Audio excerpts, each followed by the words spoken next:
test is in 4 parts: Part 1, Part 2, Part 3, and Part 4. Now look at Part 1. Part 1. 1. You are going to hear a conversation taking place in the airport. First, you have some time to look at questions 1 to 7.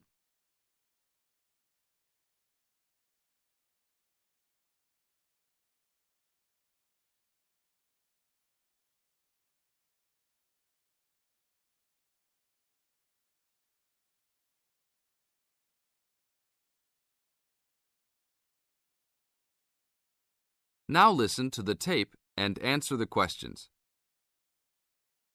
Good afternoon. Welcome to Northwest Airlines. How can I help you today? I'd like to check in for the 2 o'clock flight to Nairobi. Okay. Oh, that flight has been moved back to 2:45. Nothing major, just a weather delay that the plane experienced in Casablanca. May I have your name, please? Sure.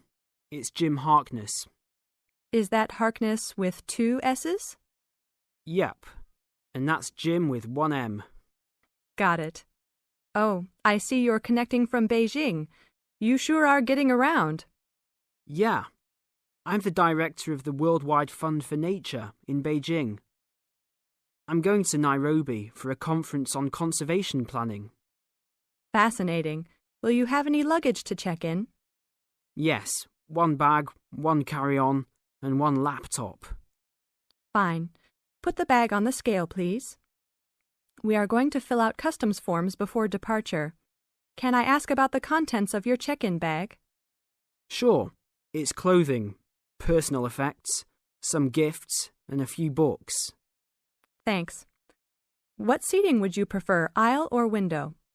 I'd like a window seat, 3 rows back from those large TV screens if possible.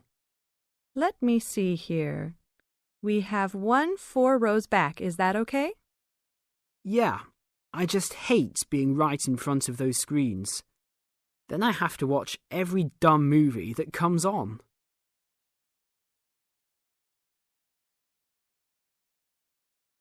Now look at questions 8 to 10.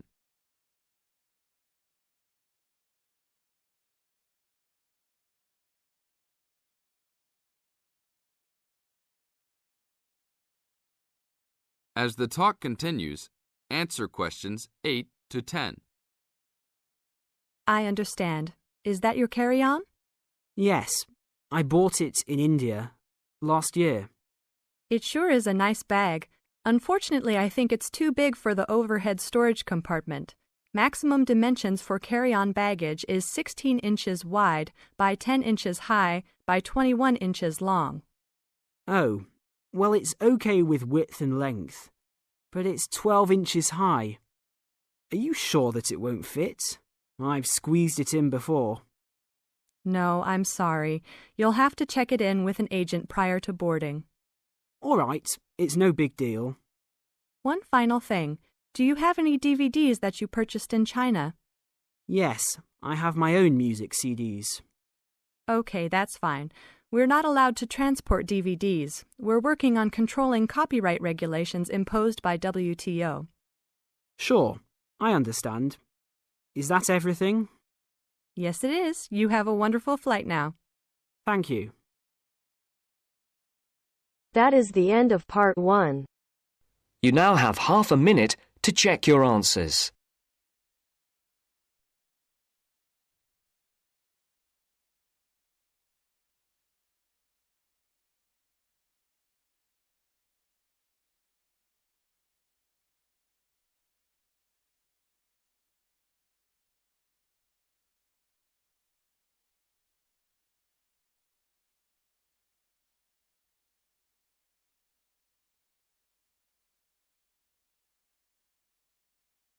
Now turns to Part 2.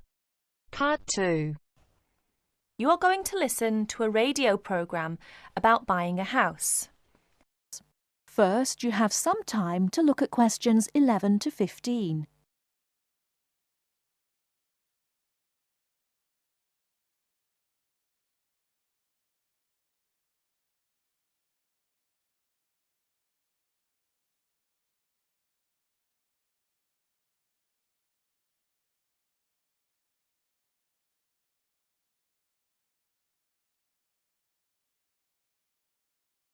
Now, listen carefully and answer questions 11 to 15.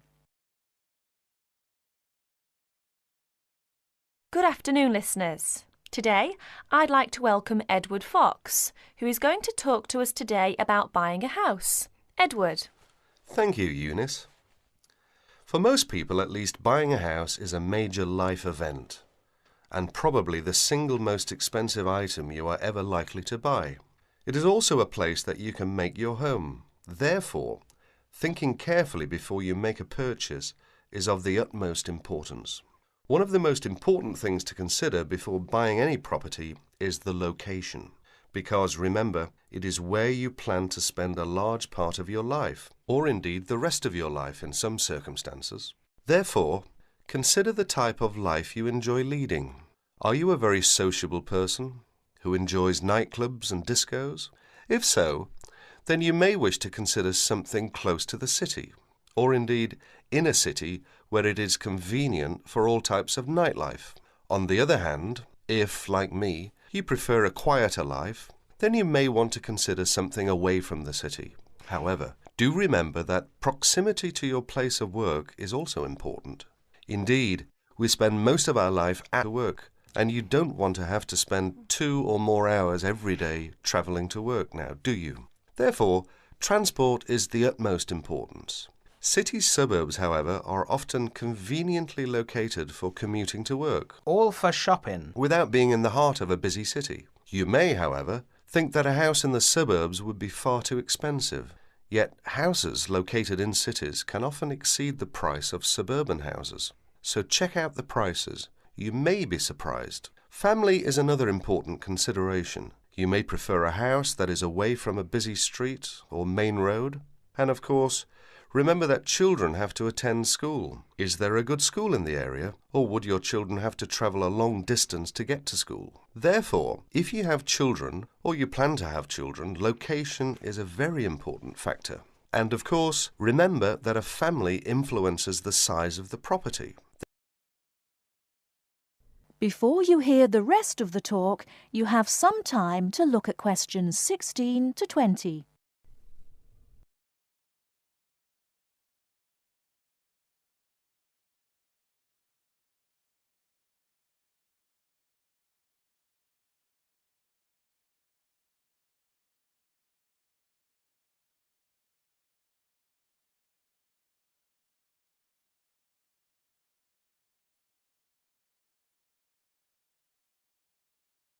Now listen and answer questions 16 to 20. And of course, remember that a family influences the size of the property. There are, of course, various types of houses. There are detached houses which stand alone and are not joined by to another building. Then there are semi-detached houses, which, incidentally, are the most common, and for good reason, because they are less expensive than detached houses. This is because they are, in fact, 2 houses joined together, and therefore take up less space. And finally, there are townhouses, which are many houses joined together to form a long row. But don't think that townhouses are less expensive than semi-detached houses. They rarely are. This is because they are usually built in cities where the prices of property is very expensive indeed. The age of property is another consideration. If you're considering buying an old house, beware. You may be faced with expensive repairs and renovation bills. So have the house thoroughly checked by a professional surveyor before you decide to buy. But then again, there are things you can look for yourself. Things such as the condition of the woodwork, especially doors and windows that can be expensive to replace. More importantly, make sure all the fixtures and fittings, things such as cupboards, sinks, taps, bathtubs, are all in good working order, because replacing kitchens and bathrooms can be a very costly business. And don't forget the garden. If the property has one, if you enjoy gardening, then fine. But if you don't enjoy gardening, then you may prefer a small garden as opposed to a big one. But even if you do enjoy gardening, it is important to remember that gardens take up a lot of your time. So keeping a garden in good order may be very difficult if you work long hours. One final thing is the general feel of the place. Does it have a good atmosphere? And most importantly of all, would you feel comfortable living there? Thank you, Edward. But I'm afraid that's all we have time for today. But I'll be back next Wednesday when my guest speaker will be talking about buying a computer. So, until then, bye for now. That is the end of part 2. You now have half a minute to check your answers.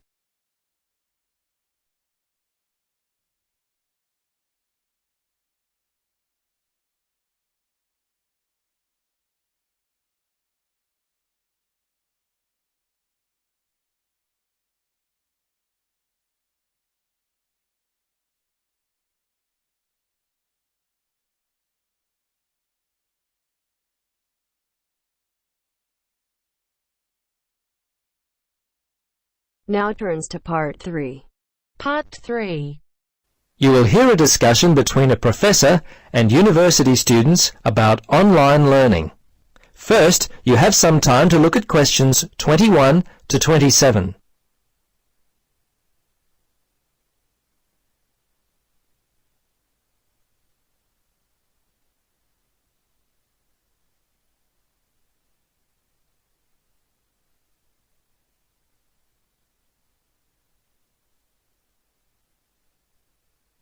Now, listen carefully and answer questions 21 to 27. Good afternoon, everybody. As part of our education studies, we're going to continue our look at online learning and examine what it takes to be successful in this area. Perhaps I should start by asking you to answer the question. Yes, Edward? Well, I guess one of the most important things for successful study would be discipline.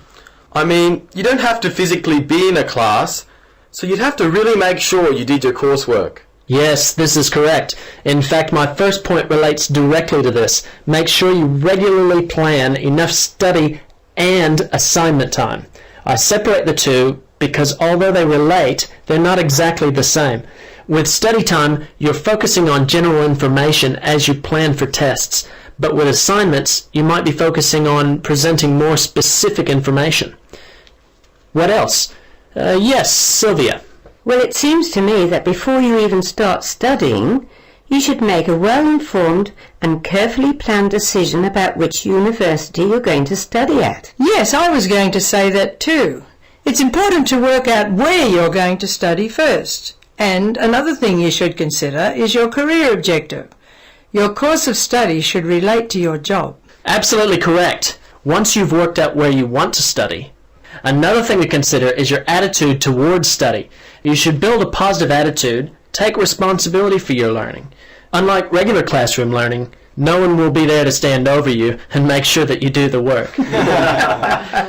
As with regular learning, it's also important that you work hard in your own time to build your written and spoken language proficiency, as well as your ability to improve your analytical and logical reasoning. You should develop research skills which allow you to make the best use of your time. If you see something that might be helpful for an assignment, make a note of it. What about note-taking skills? Would an online learner need well-developed skills in this area? Good point, Pam. Lectures conducted online or via telephone will certainly require you to have good note-taking skills. Sometimes a copy of the lecture notes are available, but certainly you need to be able to take notes and write essays. They relate to your assignments. Another point often not considered is physical health. We all understand that physical health relates to mental health. Take care of your body by doing exercise and eating well, and you'll do better in your studies. My last point is simply to enjoy the experience. Learning should be fun. If you've put in the time to decide upon the best course for you, then enjoy yourself. Those who enjoy their course of study are those who will typically do well. So students should choose their course well. Before you listen to the rest of the discussion, you have some time to look at questions 28 to 30.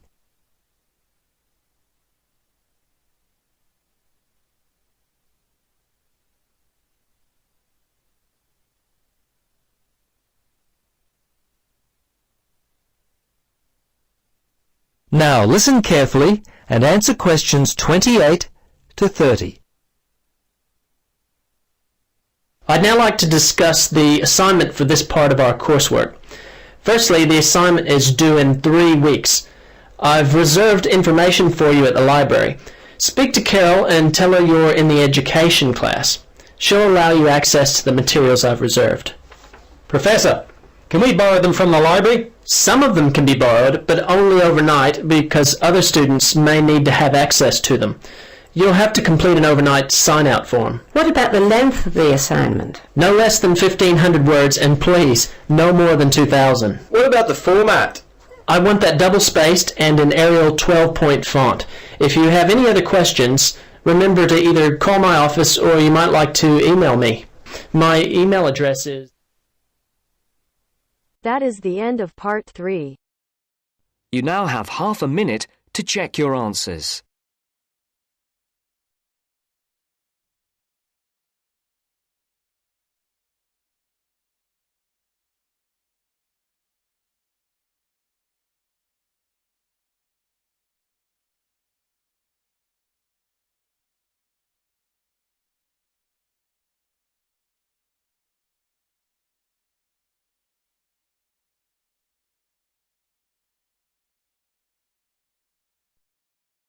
Now turns to part 4. Part 4. You will hear a talk about the pitfalls and pleasures of being a postgraduate student. Look at questions 32 to 37.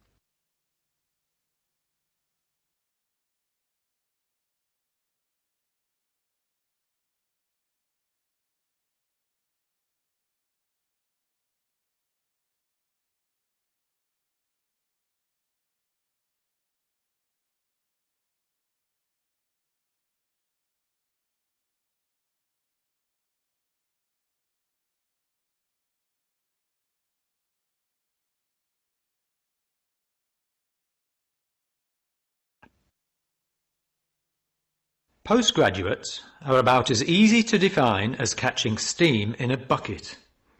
Courses can be vocational, for training, as research, as a preparation for research, or a combination of these. Also, you can choose between full-time and part-time.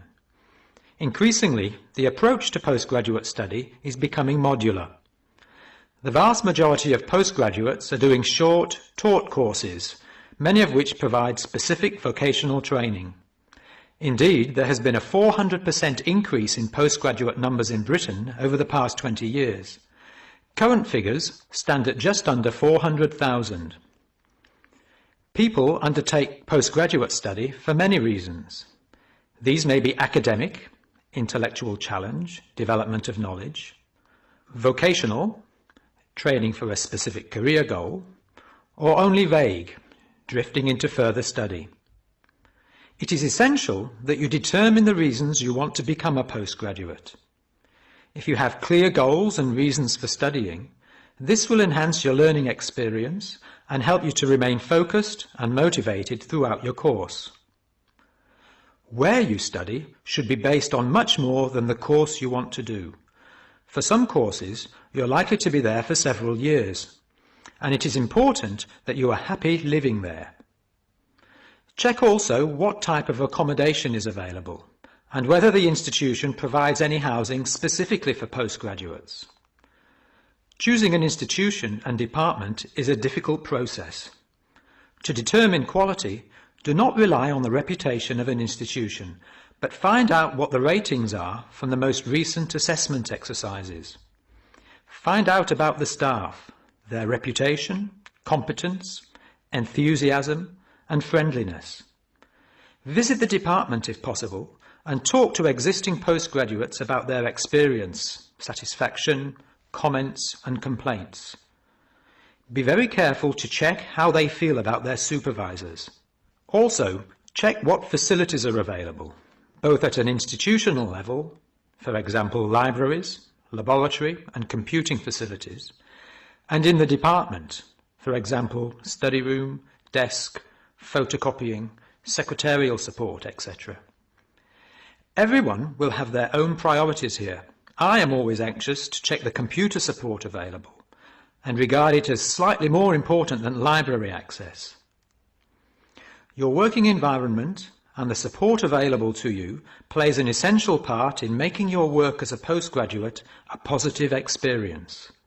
Life as a postgraduate can be very different to your other experiences of education. Things that can distinguish your experience are the level of study, independence of working, intensity of the course, the demands on your time, and often the fact that you're older than the majority of students. These factors can contribute to making you feel isolated. However, there are several ways you can make sure that this is either short-lived or does not happen at all. Many student unions have postgraduate societies that organise social events and may also provide representation for postgraduates to both the student union and the institution. Departments can also help to create a sense of identity and community, and often have discussion groups available. Don't be afraid to talk to staff about any difficulties you might be having. Of course, universities provide counselling services, but we have found that the best advice comes from talking to other postgraduates who may have faced similar difficulties. Look at questions 38 to 40.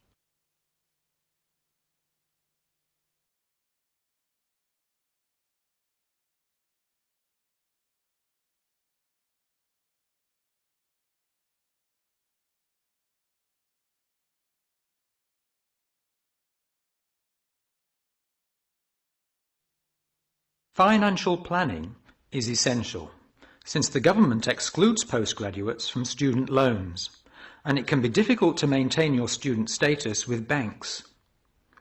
This has implications for free banking and overdraft facilities. Do not underestimate your living costs, including food, accommodation and travel. And be careful not to budget for everything except a social life. Funding a course is one of the most challenging things people face when considering postgraduate study. Most postgraduate students finance themselves. They pay often very large fees to the institution and receive no maintenance income to support their study. Make sure you know exactly what your costs will be. Institutions often hide extra fees, like laboratory costs, behind the headline fee rate advertised. Funding can come from various sources: research councils, charities, trust funds, institutional scholarships, local education authorities, and professional bodies and organisations all offer various levels of funding. As I said before, the government excludes postgraduates from student loans, so it is essential you look to other sources. Career development loans are available from high street banks. The best advice on funding is to be proactive, persistent and patient. The postgraduate community in Britain is multinational, has a wide range of experience of life and work, and an exciting mix of goals, both career and academic. Being a postgraduate student should be a productive and fulfilling thing to do, and you will become part of a diverse and motivated social group. That is the end of part 4. You now have half a minute to check your answers.